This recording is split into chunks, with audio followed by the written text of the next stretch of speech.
In today's video, I'm going to teach you how to fix the problem of OneDrive not starting on your computer. This straightforward process should only take about 5 minutes, and by the end of it, you should have OneDrive up and running again without any issues. Let's start with a basic yet effective solution, which is simply restarting your computer. It may seem trivial, but many technical glitches can be resolved with a simple restart. By doing this, you ensure that all software processes are fresh, which might just get your OneDrive running smoothly again. If a restart doesn't resolve the issue, let's try running OneDrive with elevated permissions. On your computer, search for OneDrive in the Start menu.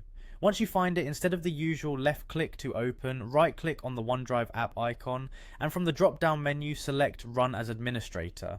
Running as an administrator allows the program more access to system resources, which might be needed to start properly.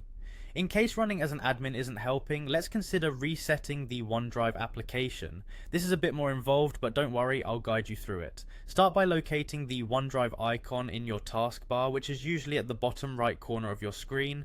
Right click on the icon, and from there you'll want to head into the settings. Once in the settings, locate the account tab, and here you'll find the option to unlink this PC.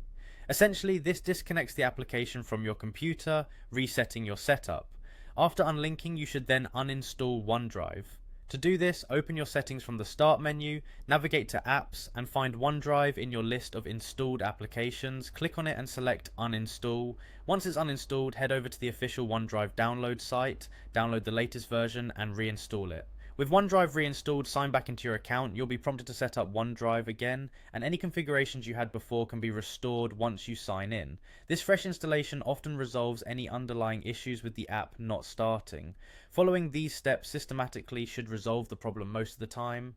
However, if for some reason OneDrive still isn't cooperating, checking for any system updates pending for installation can be a good idea, as sometimes the issues are resolved through various bug fixes and patches that come with updates.